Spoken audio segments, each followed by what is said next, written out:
Shalom. Welcome to Supporting Yah's Cornerstone. My name is Heshra'ah, and that name means moved by Yah. In today's video, I'm going to talk about what adultery is not.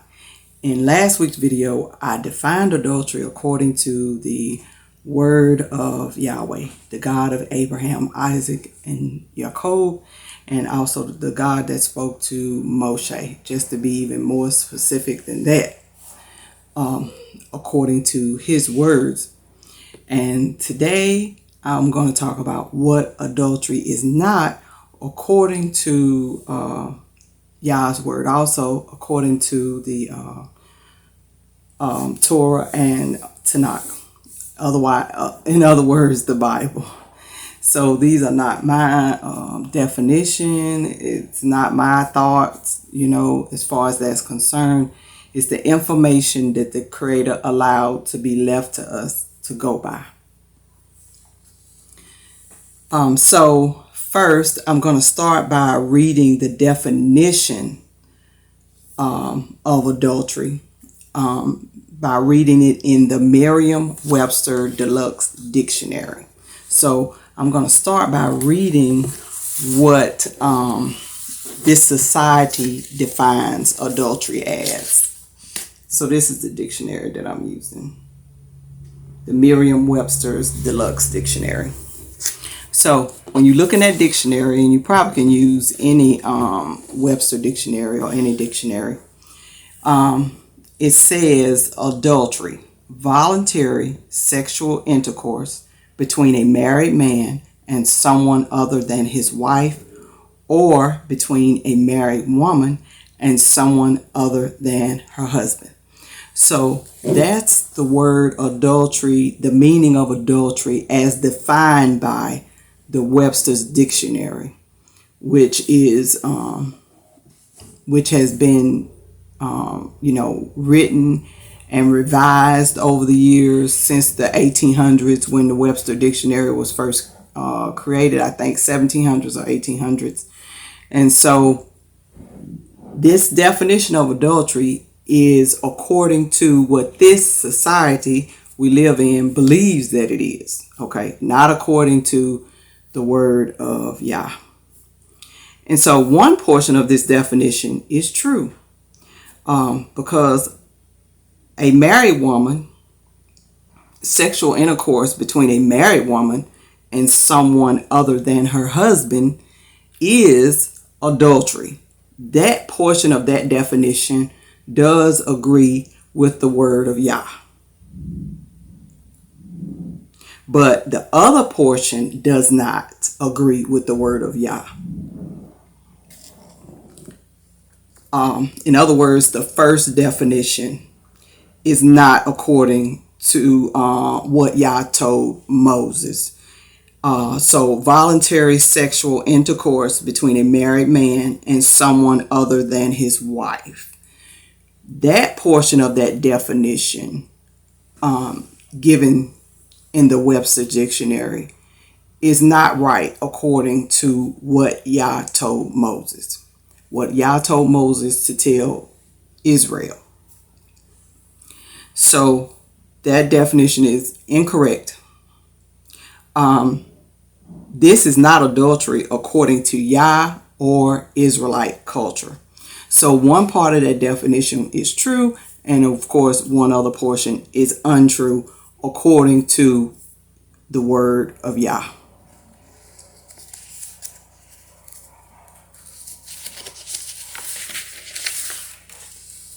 So, and when I look down, I'm just looking down at my notes. So a man having a sexual relationship with a single woman while he is married to a woman or women is not adultery. So not according to the word of Yah, the God of Abraham, Isaac, and Jacob, also the God that spoke to Moshe and various prophets within the Israelite nation. According to the word he left and spoke from his own mouth, that is not adultery.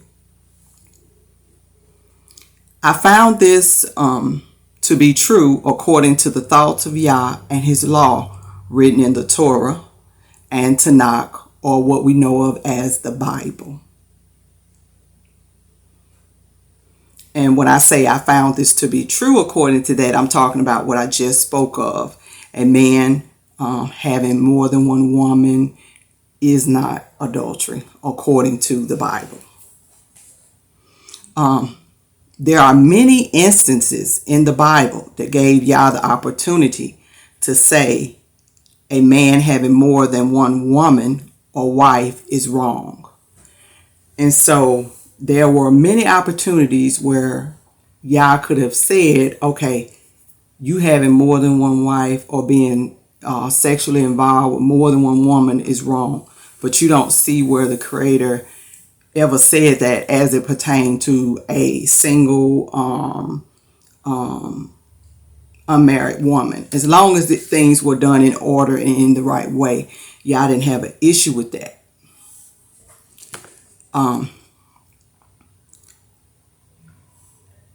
In the message Yah sent to King David through Nathan after he committed adultery with Bathsheba, this is the message that Yah sent through his prophet Nathan to tell King David after that had happened. I'm going to read a small portion of this just to establish. I'm going to read 2 Samuel chapter 12 verse 1 just to establish that Yah was speaking or sending a message to King David through Nathan. So instead of starting on down in chapter 12, I'm going to start at verse 1 just to establish that point.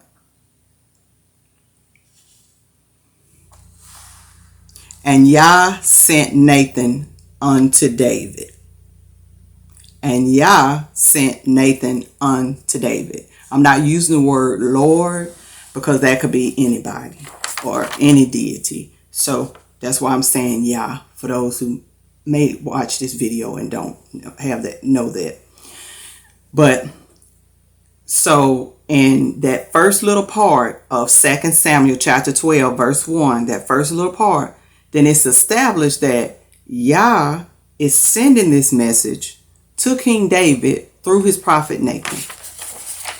So now let's go to 2 Samuel chapter 12 verses 7 through 9. Nathan said to David, Thou art the man. Thus saith Yah of Israel, I anointed thee king over Israel, and I delivered thee out of the hand of Saul.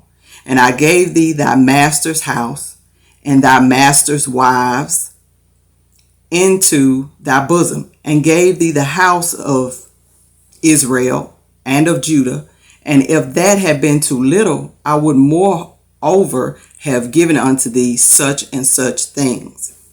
So Yah was establishing in the message that he sent that I gave you wives. So it's not that you didn't have a wife, that you had to even think that you had to go, and take somebody else's wife. I gave you wives. On top of the fact, King David already had wives.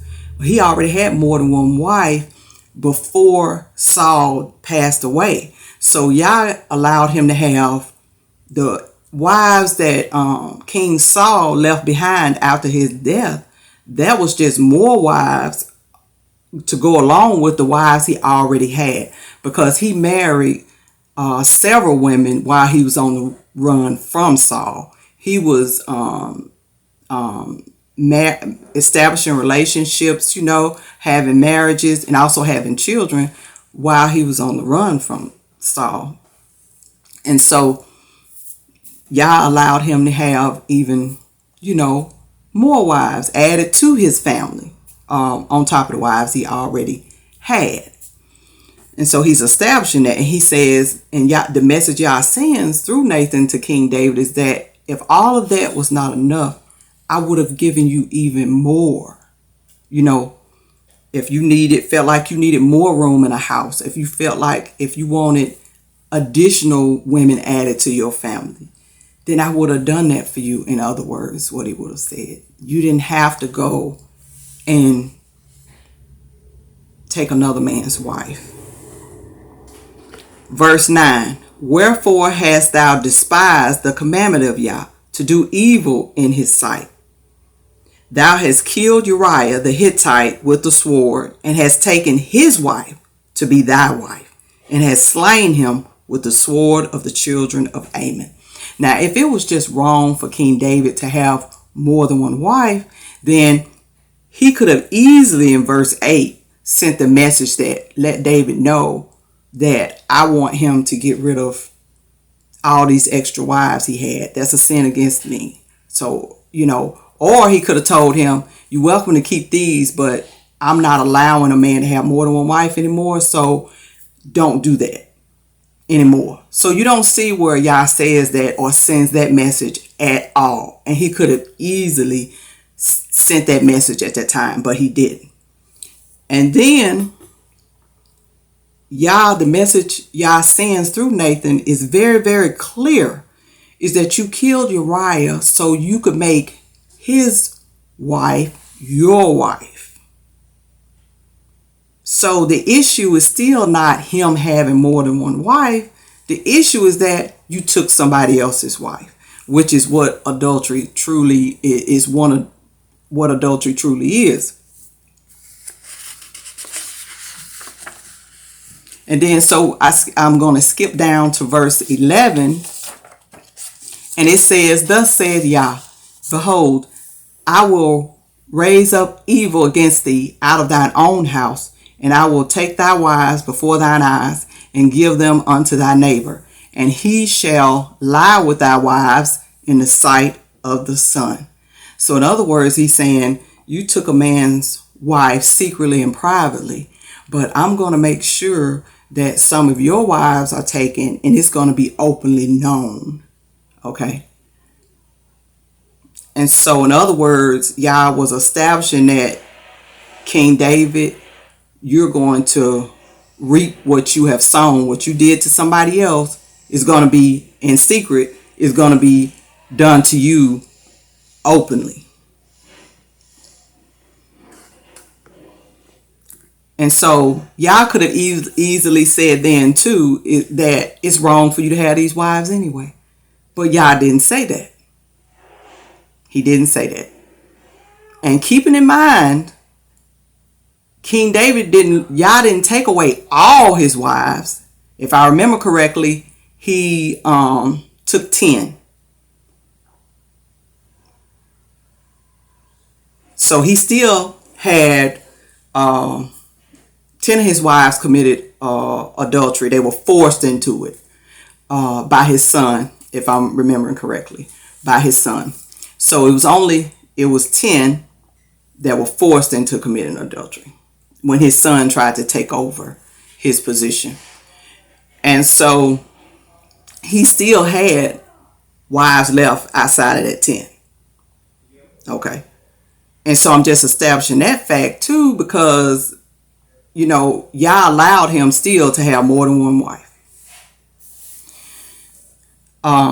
Next, I wanted to talk about another opportunity Yah had to correct men having more than one wife by going to the story of Sarah and Hagar. Hagar, Sarah's sister wife or co-wife, was sent back to Abraham's family by the angel of Yah. And so this was a perfect opportunity for the angel of Yah to say, you know what, Hagar, you wasn't supposed to be Abraham's wife anyway. He already have a wife. But is that what the angel of Yah said? No. In Genesis 16:9, it says, and the angel of Yah said unto her, the angel of Yah said unto Hagar, Abraham's second wife, return to thy mistress and submit thyself unto her hands, because she had ran off. There had been a disagreement, or Sarah had to get on to her because her attitude had changed after she got pregnant. And so this is the angel of Yah saying, go back, go back home. He could have easily have said, it's fine, you left. Abraham wasn't supposed to have a second wife anyway. He wasn't supposed to have more than one wife anyway. So, Move on with your day. But that's not what the angel of Yah said.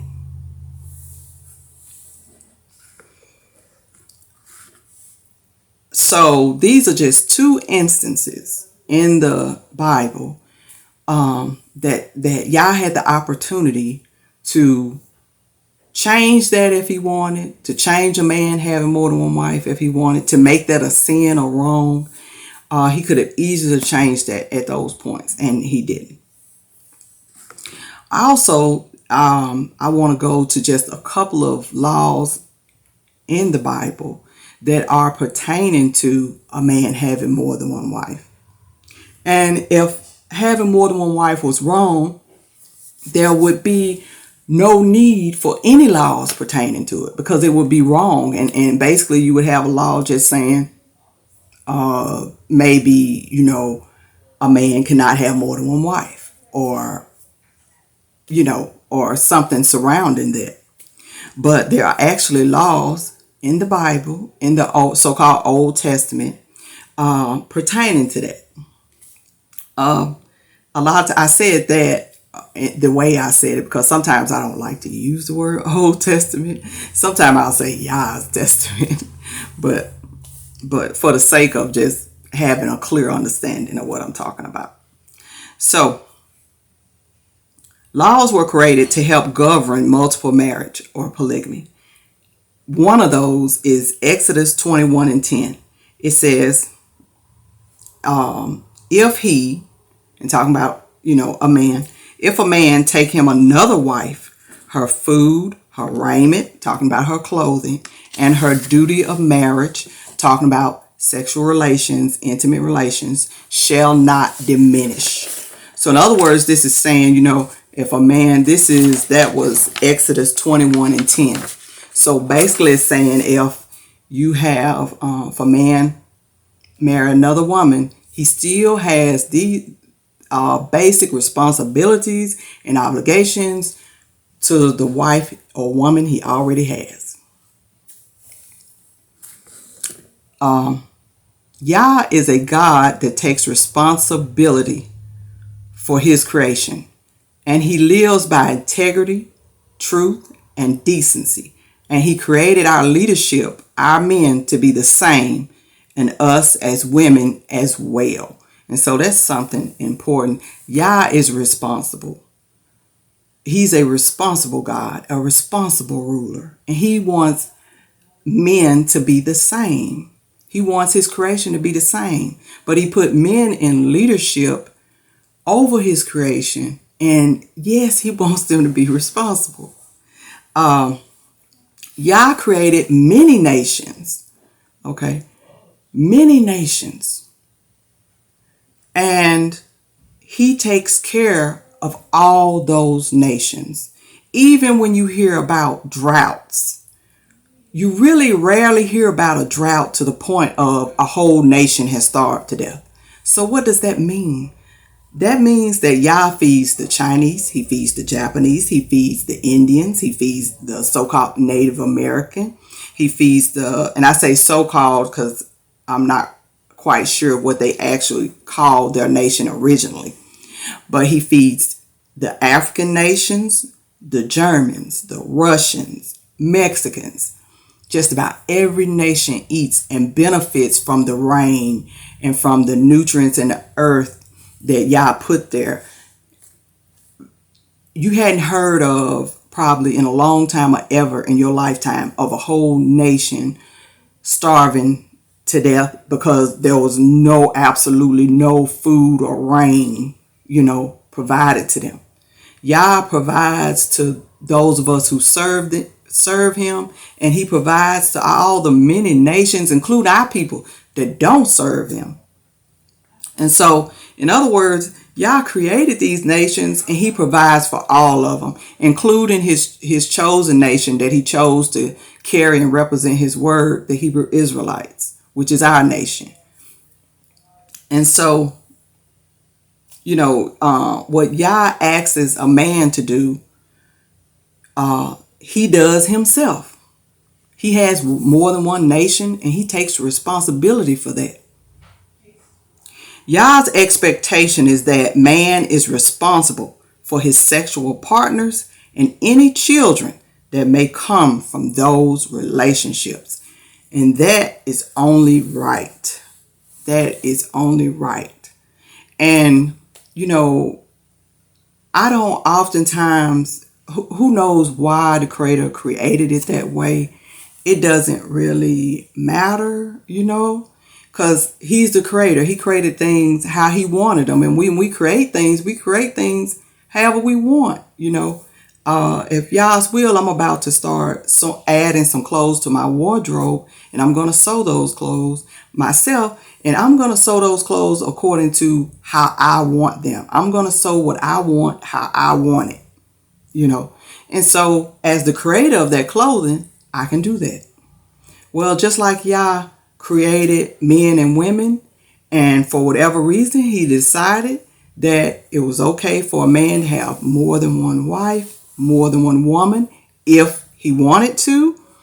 A lot of men, not all, but naturally have a desire for that anyway.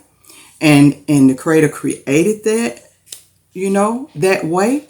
And I'm not concerned with the why of it, honestly, And I'm just concerned with the making sure that I accept that with a willing spirit.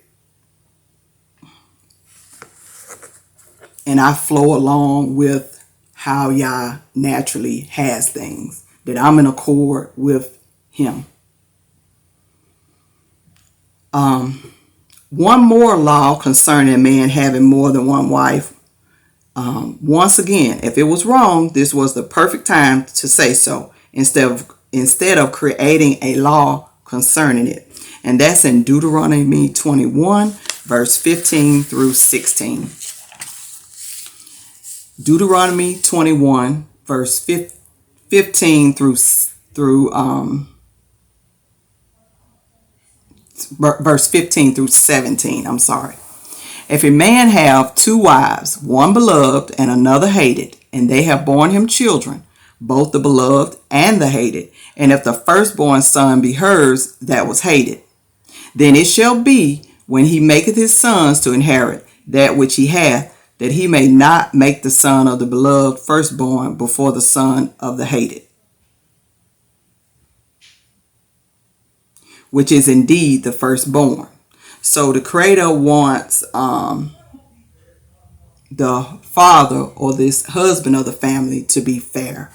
Basically that's establishing, for whatever reason, you may have developed a certain feeling of dislike for this wife, but if she actually had your first son, then regardless of how you feel for her, then you have to do the child right, and that's only fair. How many of us, how many people do we know have been mistreated because respect of person is being shown? They didn't get what was due them because somebody was upset with somebody or something. Verse 17, but he shall acknowledge the son of the hated for the firstborn by giving him a double portion of all that he hath. For hers is the beginning of his strength. The right of the firstborn is his. And so if a man having more than one wife was wrong, instead of creating laws to govern it, to make sure things are done fairly, y'all could have easily just said, no man can have more than one wife. Or he could have said, well, before I allowed it, now I'm not allowing it. It's disallowed. But he doesn't say that. You don't hear or see in history where Yahweh himself changed that.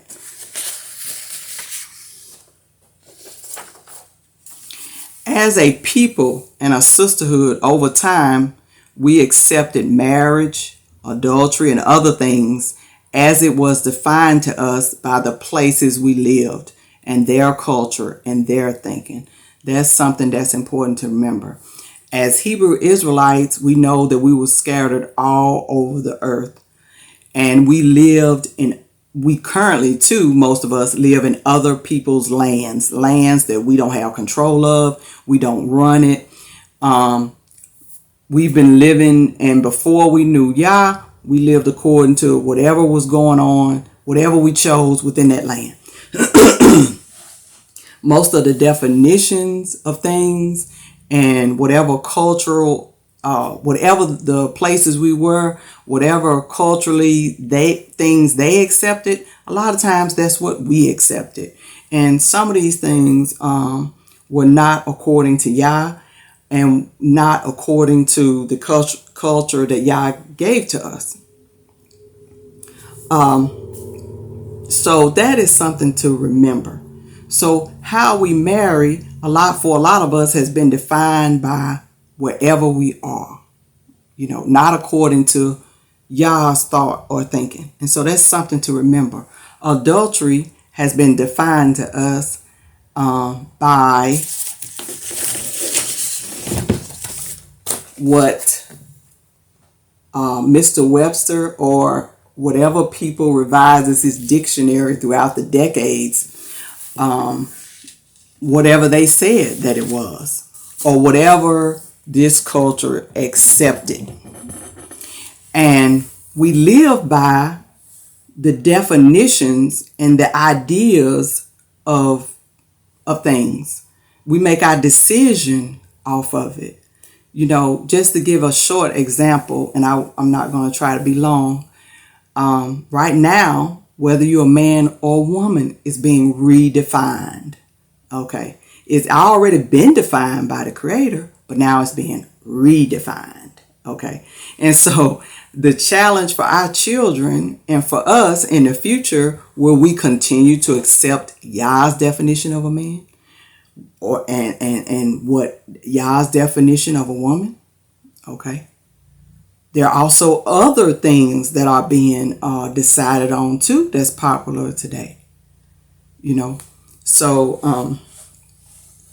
will we stick to Yah's way, or will we shift to the thinking of what's ever popular, what's ever being decided within this nation when it comes to various things that Yah has already spoken on? Yahweh do not believe in taking human life unnecessarily. And that's period. No matter what the age, not unnecessarily.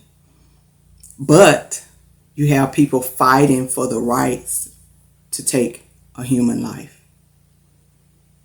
And I'm just trying to use examples of how Yah's thoughts and definition of things can be way different than man's different cultures and gods they serve and all of that.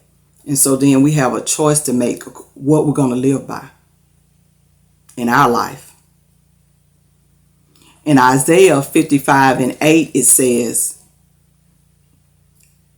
where the Creator is saying, "For my thoughts are not your thoughts, neither are your ways my ways, saith Yah. For as the heavens are higher than the earth, so are my ways higher than your ways, and my thoughts than your thoughts." And so the Creator was telling us he have a higher way of thinking than us, and he truly does. And he truly has had a higher way of thinking, and he does have a higher way of thinking. And so I hope this video has been helpful. I decided before I do any more, do the video I really wanted to do concerning adultery, that I better try to go back and show how Yah defines adultery and what he has, the information he has left to show what adultery is not. I thought that would be good to do too. But thank you for sharing some of your time with me. If you would like to contact me, my email address is yahscornerstone@gmail.com. yahscornerstone@gmail.com. You can also follow me on Instagram at Supporting Yah's Cornerstone. There's also a Facebook page called Supporting Yah's Cornerstone also.